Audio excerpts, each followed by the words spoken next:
Señora, necesito que se detenga ahí mismo. ¿Es usted la doctora Eleanor Vance? Oficial, acabo de terminar un turno de 12 horas. ¿Hay algún problema? Hemos recibido un reporte sobre un robo en la farmacia del hospital. ¿Usted encaja con la descripción? ¿Un robo? Sí, soy la doctora Eleanor Vance. ¿Por qué me detiene? Soy enfermera practicante. He estado de guardia toda la noche. Necesito ver su identificación.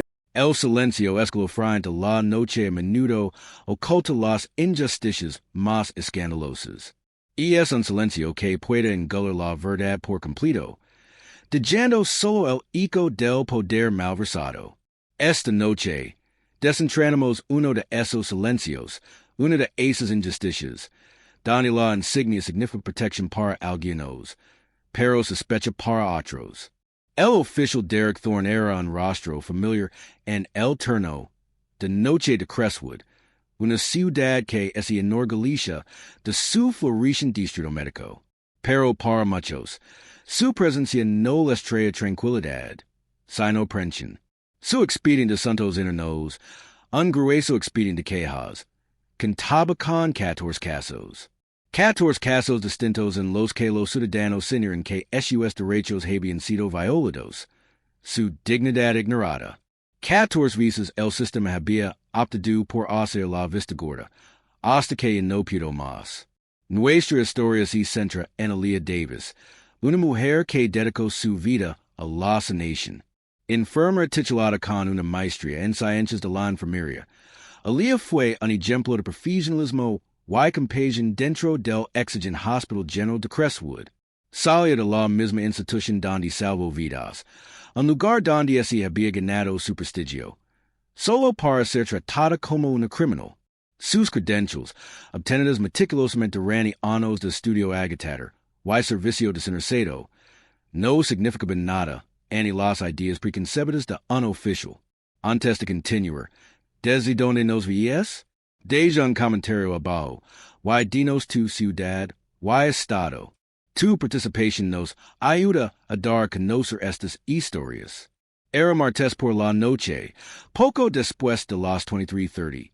Cuando el fresco air otoño rozaba los límites de Crestwood, una llovizna fina y persistente había empezado a caer, teniendo las calles adecuadas con un brillo oscuro que reflejaba el resplandor neón del centro. Pero aquí, en las tranquilas avenidas arboladas que rodeaban el Hospital General de Crestwood, el silencio solo se veía interrumpido por el lejano gemido de una ambulancia y el suave zumbido de la ciudad que se preparaba para la noche. El hospital en sí, una imponente estructura cristal y acero, se erigía como un monumento a la medicina moderna. La entrada de urgencias era un hervidero constante actividad, incluso a esas horas. Dentro, Aaliyah Davis acababa de completar un agitador turno de 14 horas en la unidad de cuidados intensivos. Su uniforme, un poco planchado al comienzo de la jornada, ahora mostraba las tenues y indelebles marcas de un turno en constante movimiento, debidas al borde del abismo. Su cabello, habitualmente recogido en un moño preciso, se había desprendido de esos límites, enmarcando un rostro marcado por el agotamiento de una profesión exigente. Aaliyah no era solo enfermera, era una enfermera jefe muy respetada en la UCI, puesto que había ocupado durante 5 años. Tenía una licenciatura en ciencias de la enfermería por la prestigiosa Universidad de Northwood y una maestría en ciencias de la administración de enfermería por la igualmente reconocida Universidad Estatal de Crestwood. Había recibido el premio a la excelencia en la atención del hospital durante 3 años consecutivos y era una mentora muy querida para el personal subalterno. Se había ganado su puesto, su reputación y el derecho a salir de ese hospital con la frente en alto a cualquier hora de la noche. Mientras tanto, el agente Derek Thorne, con placa número 412, patrullaba el Sector 7, una ruta que lo llevaba frecuentemente al hospital. Thorne llevaba 12 años en el Departamento de Policía de Crestwood, un periodo marcado por un preocupante patrón de comportamiento. Según los registros de santos internos, esos 14 denuncias incluyen una letanía de presuntos abusos. En 2018, Esse lo accuso de uso excessivo de la fuerza durante una parada de tráfico rutinaria, donde un conductor civil sufrió una fractura de brazo. El informe oficial cito resistencia al arresto, una acusación que la víctima negó vehementemente, pero la denuncia fue finalmente desestimada por pruebas insuficientes.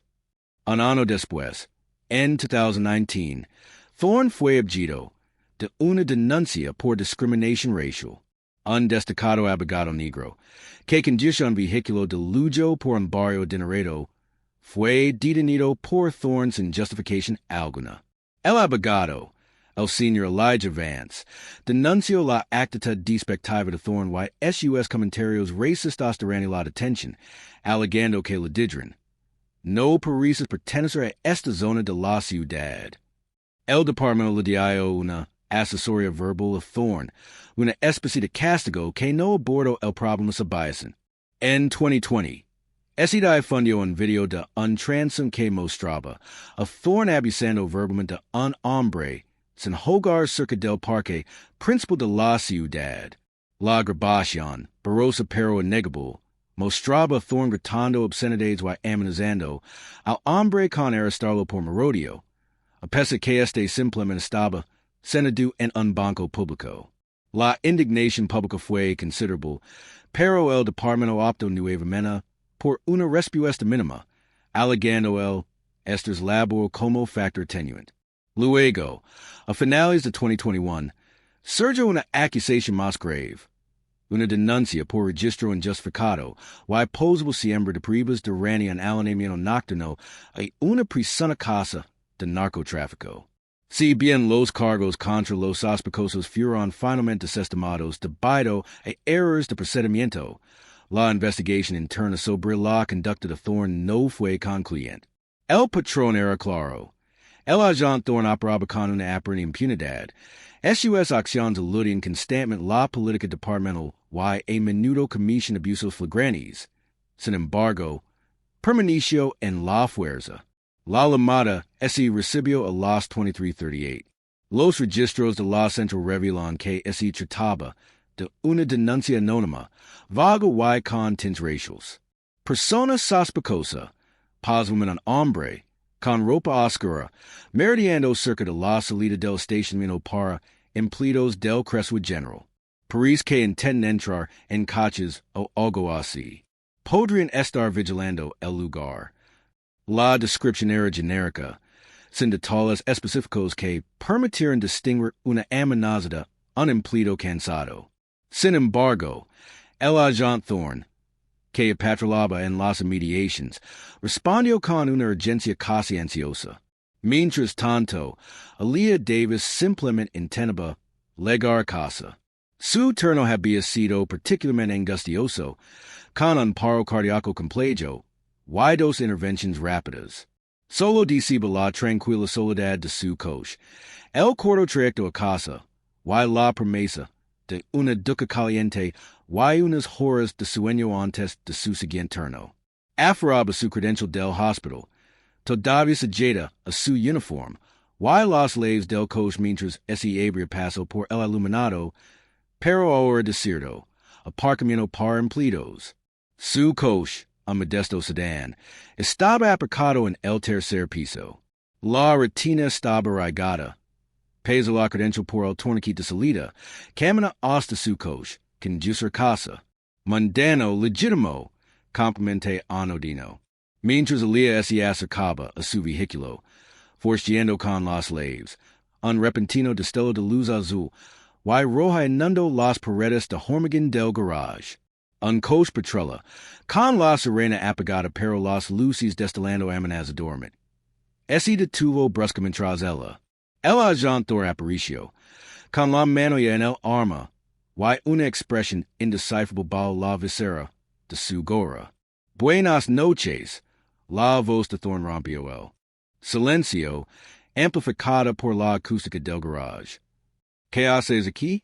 Aaliyah, sobresaltada, ese giro lentamente. Yo, trabajo aquí. Soy enfermera. Acabo de terminar mi turno. Su voz, tenía un dejo de calma profesional. Déjame ver alguna identificación. Ordino Thorn, con Antonio adversario. Alia tomo su credential del hospital, todavía sujeta su bata, y la fricio. Toma, soy Alia Davis, enfermera jefa de UCI. Mi credential de empleada. Thorn apenas lo miró. Cualquiera puede falsificar eso.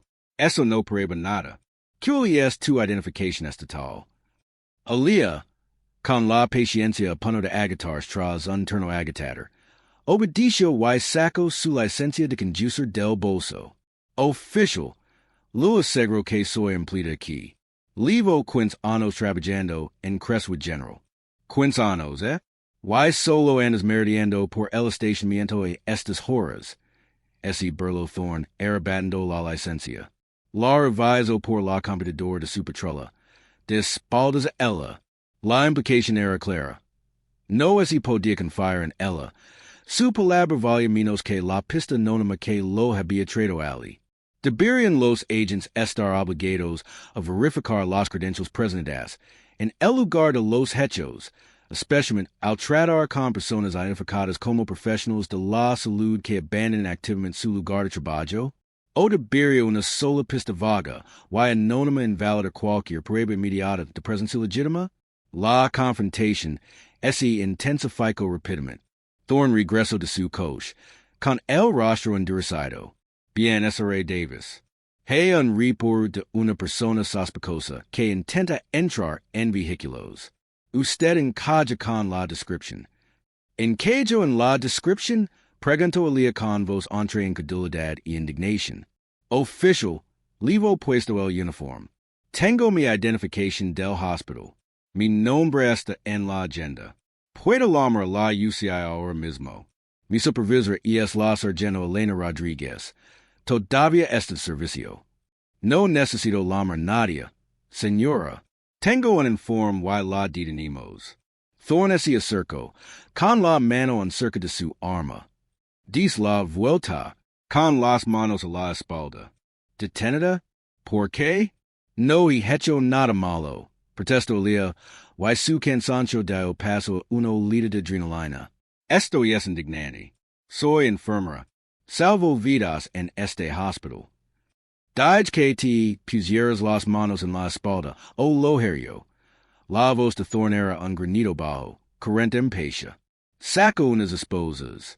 En ese momento, otra enfermera, Sarah Jenkins, que también salía tarde, dabo la esquina, y vio la escena. Sus ojos se abrieron de par en par, horrorizada. Alia, ¿qué pasa? Gritó, sacando su teléfono. Sarah, llama a la sargento Rodríguez. Dile que el oficial Thorn me arresta por nada. Gritó Alia con la voz entrecortada. Thorn se giró hacia Sarah. Señora, retroceda. Esta es una investigación en caso.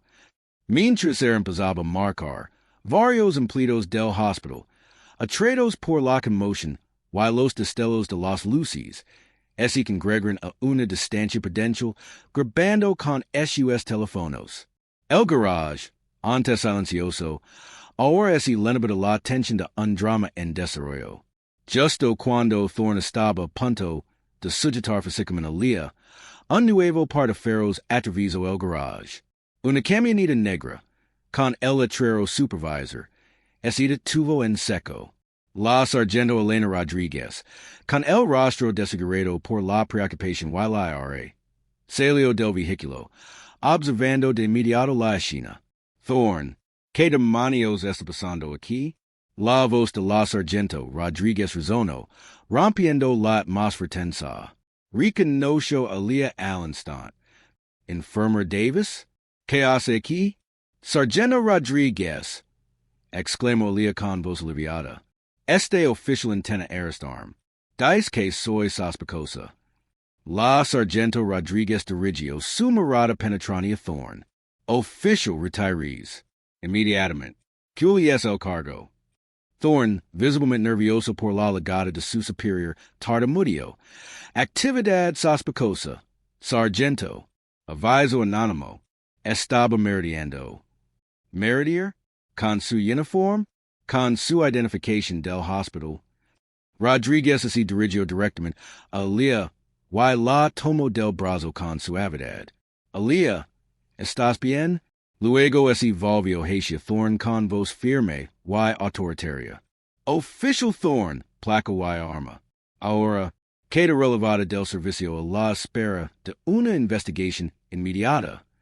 La resolución inmediata fue rápida y contundente.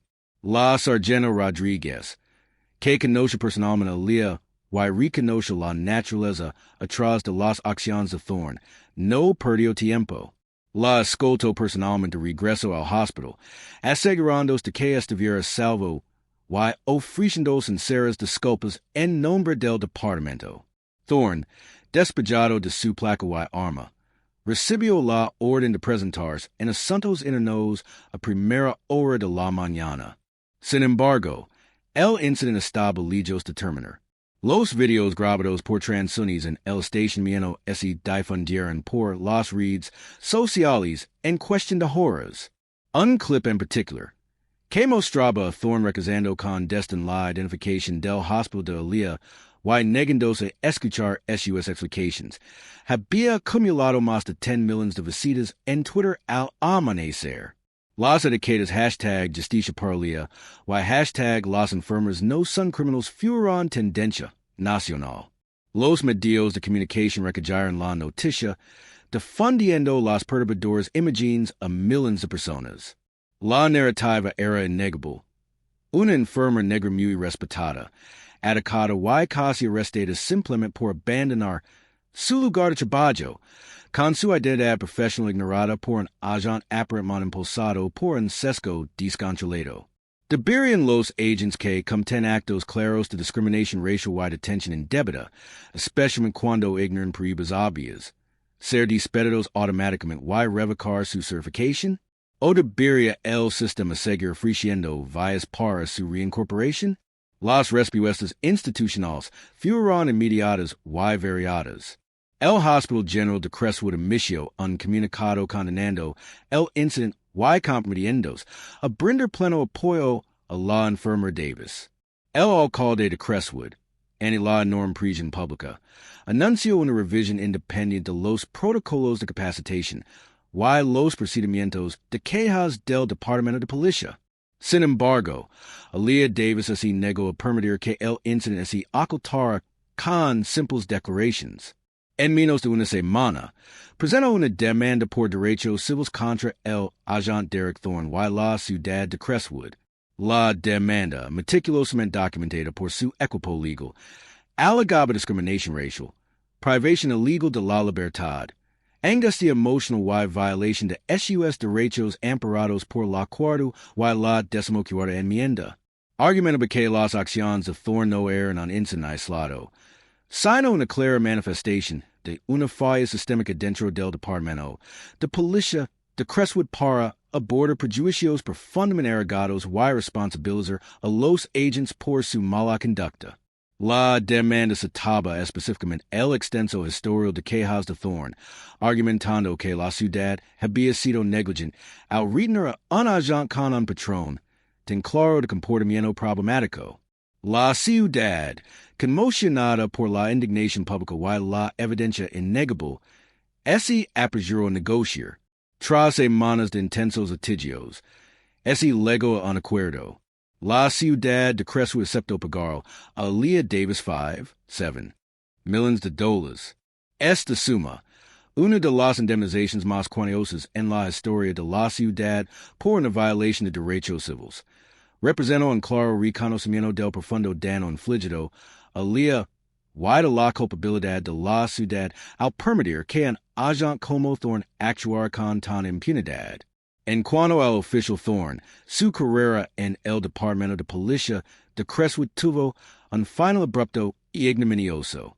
Su carta de despido, un documento ahora de dominio público, declaraba: el oficial Derek Thorn queda despedido del Departamento de Policía de Crestwood, con efecto inmediato, por falta grave, en cumplimiento del deber y acciones que desacreditan al departamento, en especial el incidente de la enfermera Alia Davis ocurrido el 17 de octubre de 2023. Además, la Junta Estatal de Normas y Capacitación para Oficiales de Paz Post decidió desertificar a Thorn lo que lo prohibió ejercer como agente del orden público en cualquier lugar del Estado. Su placa, que antes era símbolo de autoridad, ahora era una marca de vergüenza. Semanas después del acuerdo, Elia Davis compareció en una aberrada conferencia de prensa con una voz clara y resonante, testimonio de su inquebrantable fortaleza. Este acuerdo, este despido, no se trata solo de mí, comenzó, recorriendo con la mirada los periodistas. Se trata de cada profesional negro, de cada persona de color, a quien alguna vez se le ha hecho sentir que no pertenece.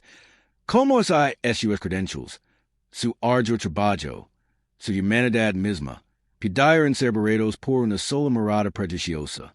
Si esto me puede pesar mí, un enfermer jefe con 15 años de servicio dedicado, que desde el mismo hospital donde salvo vidas, que esperanza hay para quienes no tienen la misma plataforma, el mismo apoyo, la misma evidencia irrefutable, su voz cobró fuerza. No podemos permitir que el color de nuestra piel sea una sospecha permanente. No podemos permitir que quienes juran protegernos nos aterroricen. Esto no es solo una victoria personal, y es un llamado a la acción. Y es una exigencia para que nuestras instituciones, nuestros departamentos de policía reflexionen, confronten sus prejuicios y desmantelen los sistemas que permiten que agents como Derek Thorne prosperen y sigan perjudicando a las comunidades sin consecuencias.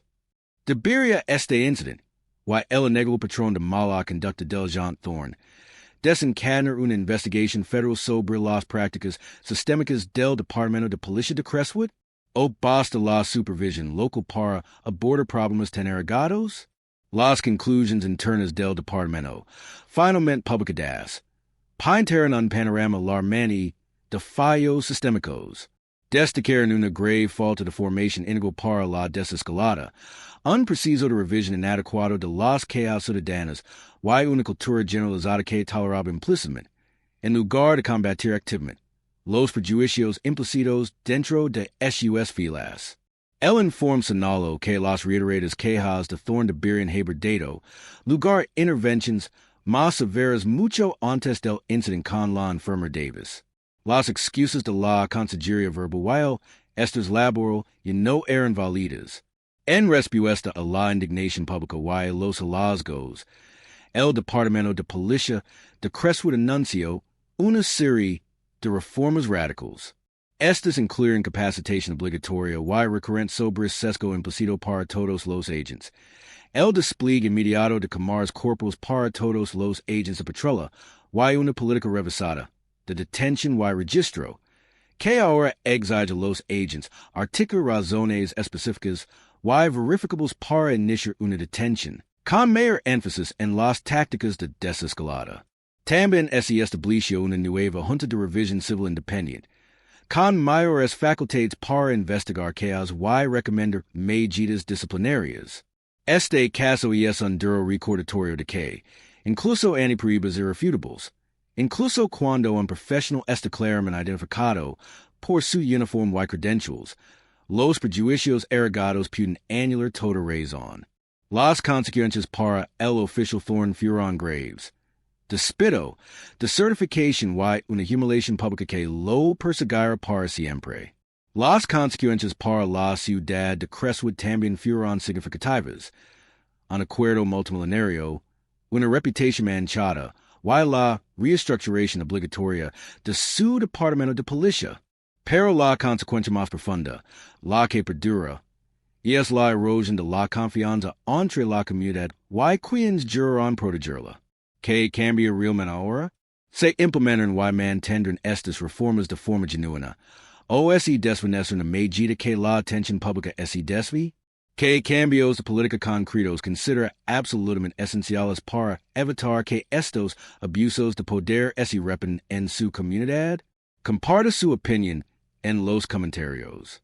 La historia de Elia Davis no es solo una advertencia, es un testimonio de resiliencia, una contundente denuncia de la injusticia sistémica, y una luz de esperanza de que la rendición de cuentas, por muy tarde que sí, es posible. No nos detendremos aquí. Seguiremos dando visibilidad a estas historias, Porque esse trata de más que un solo incident, un agente, una ciudad. Se trata de todos nosotros. Why the law lucha por un sistema de justicia que realmente sirve a todos.